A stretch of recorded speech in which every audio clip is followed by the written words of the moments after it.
Hello, welcome to Lafayette High School. My name is Brad Spinner and I'm the athletic director here. Tonight we're going to be discussing the risks that come with participating in athletics. Our mission statement when concerning athletics is that Lafayette High School as an athletic program is there to provide safe and fulfilling environment of competition where athletes can maximize the educational benefits that athletics provide. We believe that sport can teach invaluable lessons that can help mold student athletes into productive members of society, and we strive to offer a positive learning environment for these life lessons.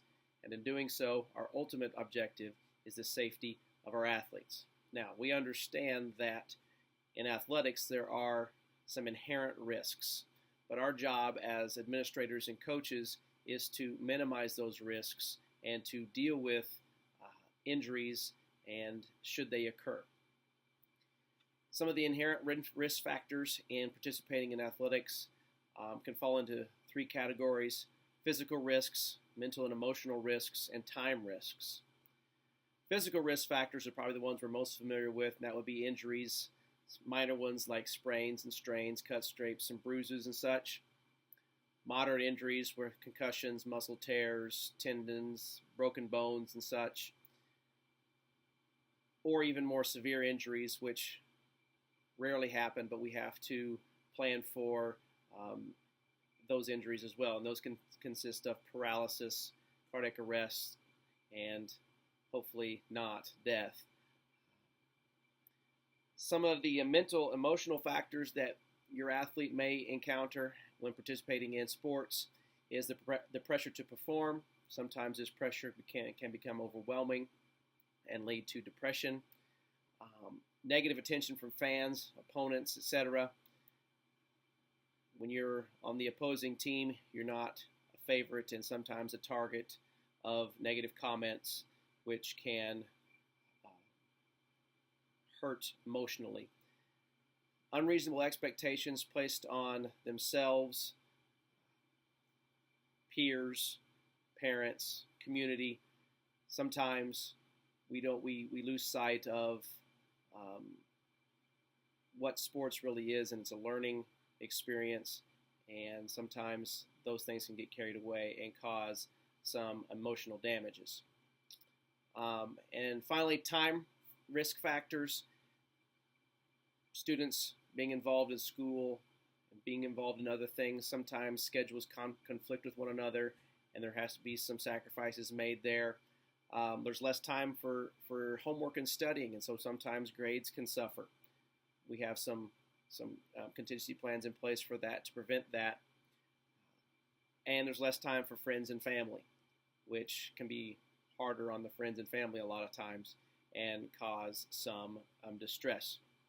Now, with all those risks, we have some responsibilities to manage these risks, and we as administrators have some responsibilities, coaches have responsibilities, the athlete themselves has responsibilities, and you as the parents also have some responsibilities that we would like to discuss in managing these risks. As an athletic director and part of the administration team, I myself and we as the administration team have responsibilities. Our number one job is to hire certified, knowledgeable, and capable coaches, because the coaches are the ones that are spending the lion's share of the time with your athlete.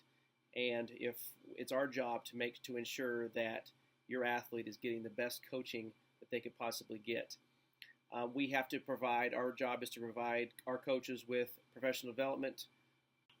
Our job also as an administrator is to inspect all venues before competitions to make sure they are safe for competition. It's our job to be present at all competitions, both home and away. I myself will be at several competitions, or one of the other administration team principals, vice principals, or so forth are expected to be at all competitions.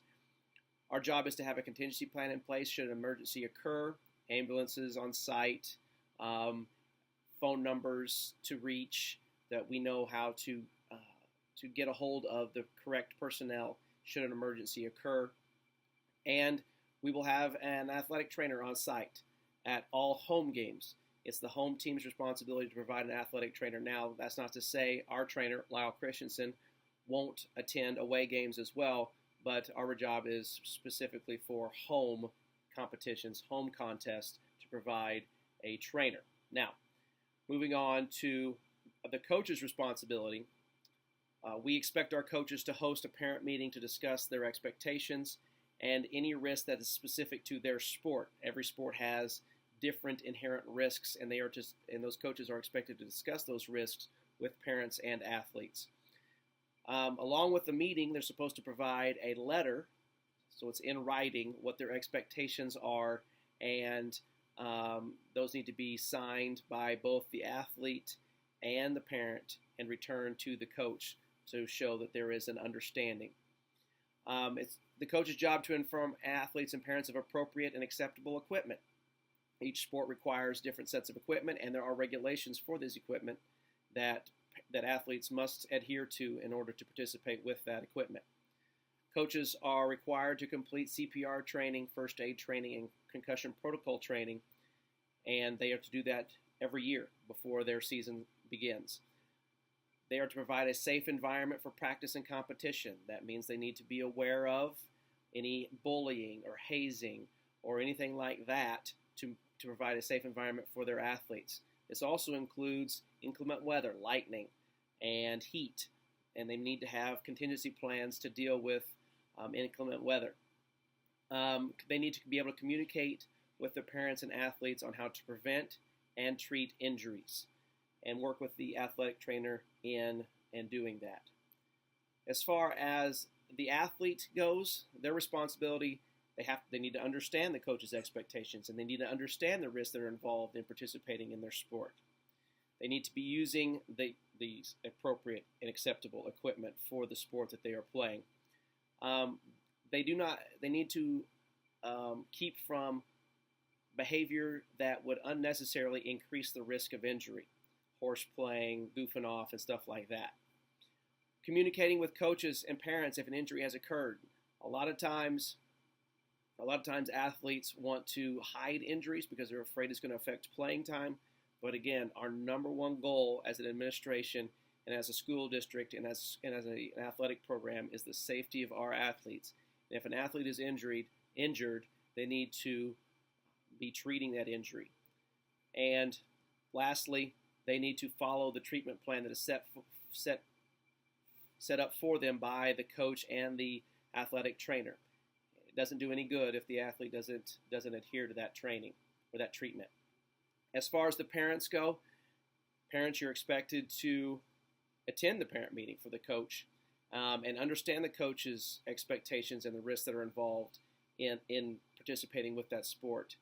You need to provide your athletes with the proper equipment. Now, that doesn't mean you have to pay for it if you have your athlete pay for it or whatever, but they need to have the appropriate equipment to participate in that sport.